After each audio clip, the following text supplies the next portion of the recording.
¿Cómo te va, Pepe? ¿Cómo estás? ¿Bien? ¿Qué tal, Gustavo? Muchas gracias por la invitación. Yo he hecho una semblanza muy rápida, por supuesto, de todo lo que está aconteciendo en el país, pero quisiera conocer en lo estrictamente económico, vinculado con lo político también, ¿cómo lo estás viendo vos?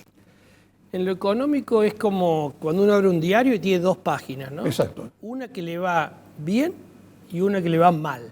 Yo te digo que... O muy bien y muy mal. Bueno. Dependiendo si te te digo hablas una de la cosa, economía real o de la economía... El graph que tenemos en este reportaje hacia vos, dice sol y nubarrones, puesto yo. Sí. Y hay algunos nubarrones negros. El sol brilla muy bien, por ejemplo, en todo lo que es la cotización del dólar, la cotización de los bonos, la caída del riesgo país por primera vez en mucho tiempo, está más cerca de los 1.200 que de casi los 1.500, 2.600 como llegamos a tener, ¿no?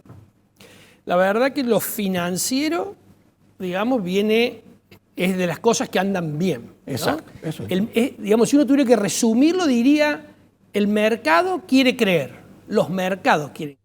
Los financieros le creen al gobierno que esta baja del déficit la va a poder sostener en el mediano y el largo plazo y que la situación fiscal que lo ha puesto como prioritario el presidente se va a mantener, es decir, déficit cero se va a lograr, se va a conseguir, independientemente de los éxitos o no que pueda tener en el Congreso.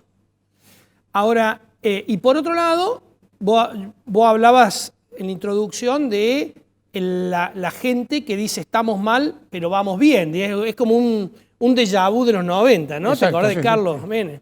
Entonces, digo, cuando uno analiza, por ejemplo, las expectativas del consumidor de la Universidad Torcuato Di Tella, cuando le preguntan a la gente cómo estás respecto a un año atrás, y te dice peor.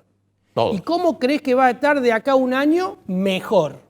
Entonces esa expectativa es lo que mantiene a la sociedad, que la está pasando muy mal, por lo menos un grupo mayoritario de la sociedad. Tenemos con más este de un 50% ajuste, de pobreza, Pepe. sí, un 50% de pobreza, pero además en los que no son pobres, con una licuación tremenda. Exacto. Te licuaron los ingresos, te licuaron los ahorros, licuaron los jubilados. Digo, la verdad que la licuación en estos meses ha sido muy grande, con inflación del 72% en los 3 meses que pasaron, sin contar marzo, que se va a conocer el viernes. Digo, la dificultad que tienen los consumidores para poder acceder a la canasta de bienes y servicios que venían acostumbrados es tremendo. Sea clase baja, sea clase media o sea clase alta. El problema es que los que están cerca de la línea de pobreza se terminan cayendo bajo la línea de pobreza y los que están bajo la línea de pobreza no están pudiendo adquirir los alimentos esenciales. Pero, pasan a ser indigentes algunos. Pero todos estamos un poco más pobres y estamos licuados, ¿no? Exacto. Así que yo te diría, cuando uno ve lo financiero bien, cuando uno ve la economía real mal. Cae el consumo, cae la producción en casi todos los sectores que vos ves con valores realmente muy relevantes, de más del 20%. Las pymes están muy complicadas porque tienen que enfrentar no solamente los aumentos tarifarios que se están produciendo el mes pasado, este mes y que se van a producir el mes que viene, sino fundamentalmente la actualización en cierta medida del tema salarial, con ventas a la baja y con problemas serios para poder conseguir esos ingresos. Así que en algunos casos tienen la suerte de desatesorar lo que pudieron atesorar, básicamente dólares, y aquellos que no tenían nada para desatesorar, bueno, están pasando situaciones complicadas en lo financiero. Así que yo te diría, de nuevo, dos situaciones: la economía real muy golpeada, la economía financiera con mucho optimismo. Habrá que ver en el desarrollo de este mes que queda quién termina triunfando, si el optimismo o el pesimismo de lo que la están pasando muy mal. Me parece que eso es central. Hasta ahora el presidente y el equipo económico vienen manteniendo su nivel de aprobación o de aceptación por parte de la sociedad. Eso no es un dato menor en semejante ajuste que está pasando en la sociedad, ¿no? No, efectivamente es así. Y además, con algunos aspectos en lo que se refiere a licuación, que es casi seguro que se van a volver a bajar las tasas de interés, es decir, para esos ahorros que ya están licuados, y que con la tasa actual, tasa promedio que está en el 70% mensual, un poquito más, por supuesto, la tasa anualizada, pero con una baja todavía mayor en una plaza que sigue seca, porque la plaza sigue seca. Directamente no hay plata física encima, ¿no? Todo eso va a acentuar toda esta situación. Ahora la pregunta es, la apuesta del gobierno en el sentido de que en el mediano y largo plazo va a poder mantener el déficit cero, para eso habrá que seguir pisando y poniendo bajo la alfombra muchos vencimientos, muchos pagos que se están pateando para adelante. Bueno, hay muchos analistas y fundamentalmente el Fondo Monetario Internacional que le está pidiendo al gobierno que haga que valore el ajuste que está haciendo, pero que haga un ajuste de mayor calidad. ¿De qué se trata el mayor calidad? Bueno, de que no sea solo licuación o lo más relevante de licuación, sino que haya reformas del gasto estructural que puedan permanecer en el tiempo. No es lo mismo no enviar una partida que está prevista por ley, porque es discrecional el envío, digamos, en realidad no es discrecional, es no automática, y acá nos confundimos. Hay como tres partidas, las partidas automáticas, que son las que se dan por la coparticipación, exacto, que está prevista, el Nación recauda, el Nación reparte de acuerdo a lo que está previsto en la coparticipación, las no automáticas, que tienen por lo general un acuerdo o una ley, esto es los envíos que debiera haber hecho de la Caja de Jubilaciones, que no los ha hecho, el incentivo docente, que está amparado también en una ley. Entonces digo, esos son no automáticas, pero no son discrecionales. Discrecionales es cuando le enviaba a algún gobierno, a algún fondo extra, a cambio del gobierno anterior, de lograr determinados apoyos. Si no, pregúntale más así, ¿no? Bueno, entonces, esa plata que no viene para la Caja de Jubilación de la provincia de Córdoba, o que no viene para el incentivo docente, en realidad, en algún momento va a tener que venir, porque jurídicamente tiene digamos, además, el sustento, y en la justicia lo va a terminar ganando, exacto, y de hecho que el Córdoba lo ganó. Claro, efectivamente está todo judicializado eso. Así que yo te diría que por eso le están pidiendo un ajuste de mayor calidad. Uno entiende, entraron en una situación muy complicada, había que generar un anclaje, digamos, de las expectativas con tipo de cambio, por eso estas mini devaluaciones después del salto devaluatorio grande fueron del 2%, para generar un ancla, digamos, de la inflación, y la otra ancla era lo fiscal. Había que demostrar que hay superávit fiscal, no solamente primario, sino financiero. Ahora es cierto que este superávit, tal cual está diseñado, no se puede mantener en el tiempo. Hace falta, digamos, de nuevo, una reforma estructural del gasto, pero para eso hace falta acuerdo político, porque eso tiene que salir por una ley, tiene que salir en el Congreso, le guste o no le guste al presidente. Exacto. El consenso. Va a tener que llegar al consenso. Así como, yo siempre digo, el presidente le ha pedido a la gente el esfuerzo de aceptar el ajuste para ver la luz al final del túnel, me parece que el presidente tiene que entender también que tiene que buscar determinados consensos si quiere que la gente pueda ver esa luz al final del túnel. Sí, efectivamente. Al parecer, ha tenido, después de estos primeros, digamos así, 100 días de luna de miel, ha tenido que el propio presidente de la Nación entrar a bajar los decibeles y actuar un poco más pragmáticamente, más, digamos así, burocráticamente a lo que se conocía, y no tan de manera de ser un tanque, un autito chocador, como muy bien lo definió Jorge Incaramo aquí en este programa y en varios programas periodísticos, ¿no? Es decir, dejar de chocar, es decir, chocar permanentemente. Y si no choca, recién hablaba yo del tema internacional, si no choca con los intereses económicos nacionales, lo hace también con presidentes de otros países. Es decir, pareciera que hay una especie de baño de realidad, que es lo que dijo ahí, como hacía yo mención recién, en el reportaje de Oppenheimer en CNN, ¿no? A reconocer de que efectivamente esta cosa así no puede seguir. Si vos no podés seguir gobernando en una población que sabés que en el 70% se siente absolutamente subyugada, ¿no?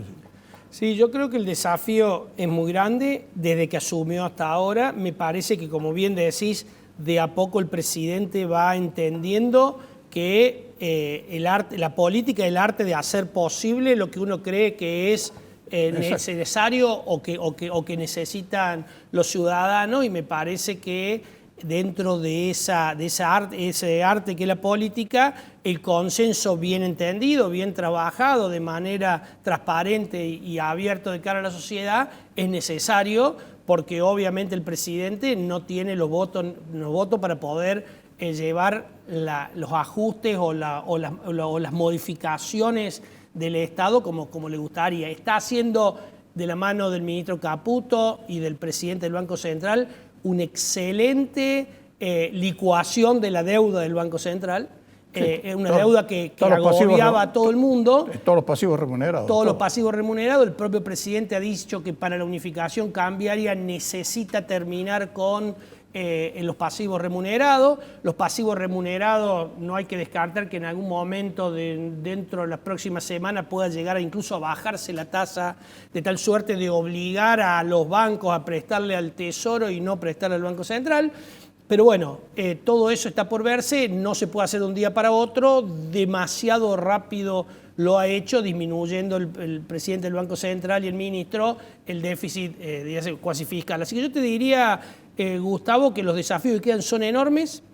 Acá lo que va a jugar, sin lugar a dudas, es la paciencia y el aguante de la gente, que hasta ahora lo tiene.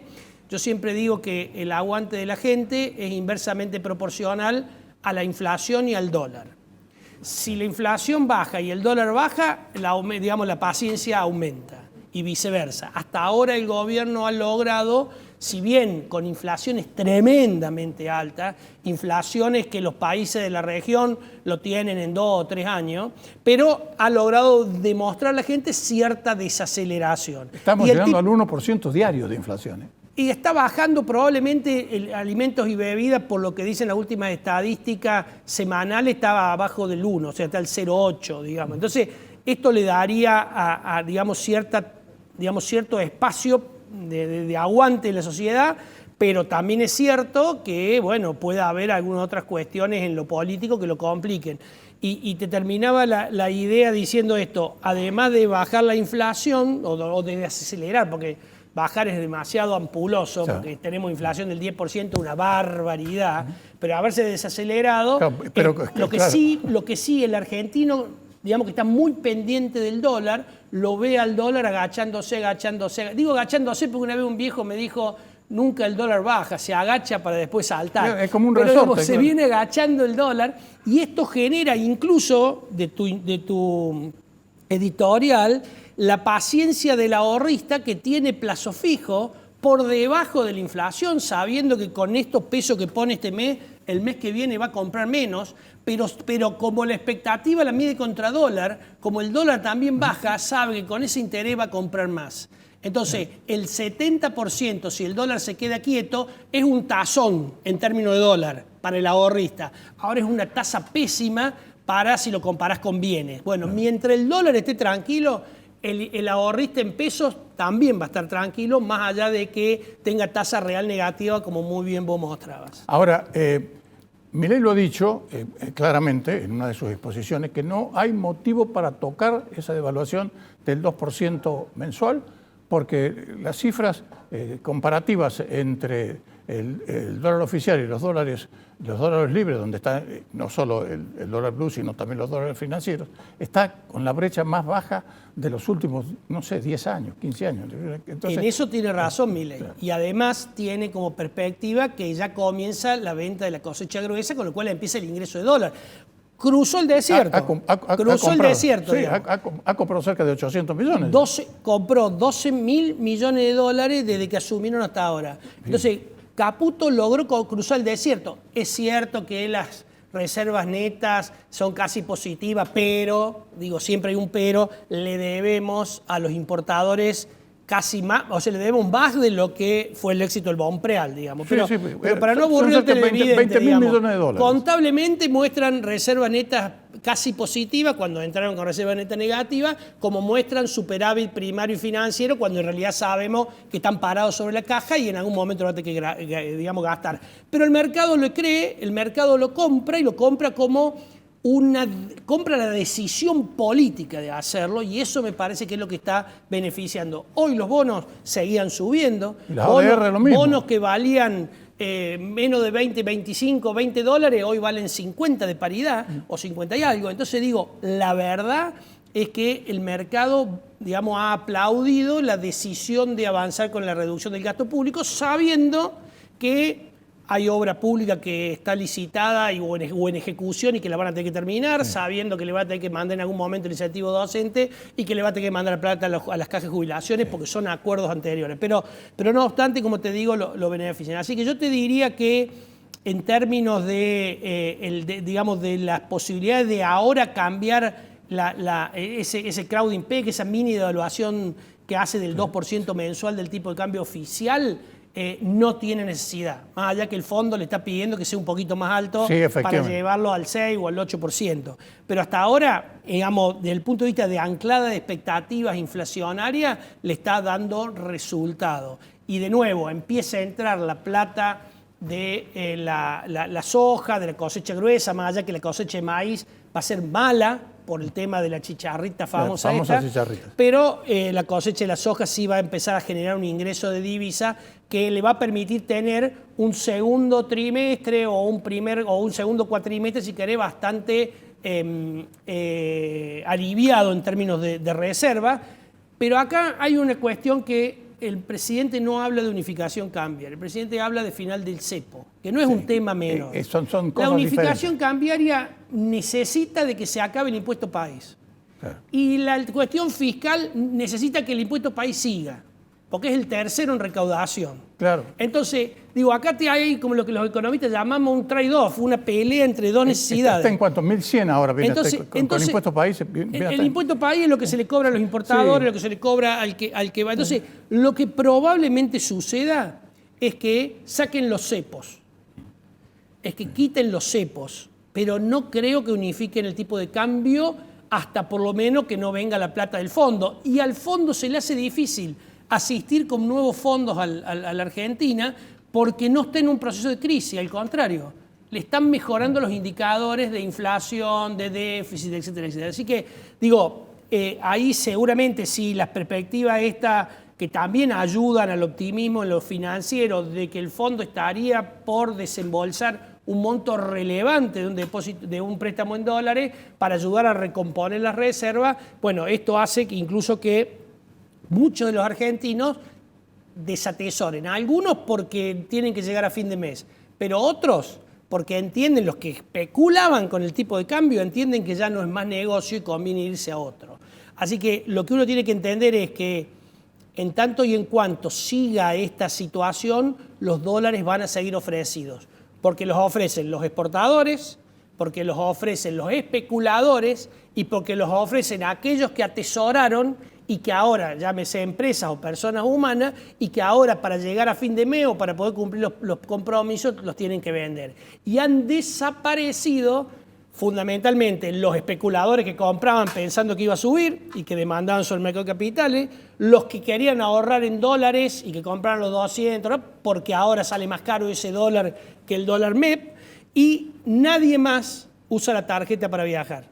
Todo usa, desatesoran el efectivo, así que el turismo también desaparece y los importadores, que como consecuencia de la recesión y del acopio que en algunos casos habían podido hacer cuando el dólar era barato, tampoco están demandando la misma cantidad de insumos que demandaban antes, y cuando lo hacen, el gobierno diseñó que el pago va a ser en 4 cuotas y eso le da cierto estiramiento de los procesos de liquidación de importaciones. Resultado: Caputo, en medio de uno de los meses de un trimestre que suelen ser el más seco de Argentina, compró 12.000 millones de dólares. Así es. Gracias, José. Clarísimo toda tu explicación.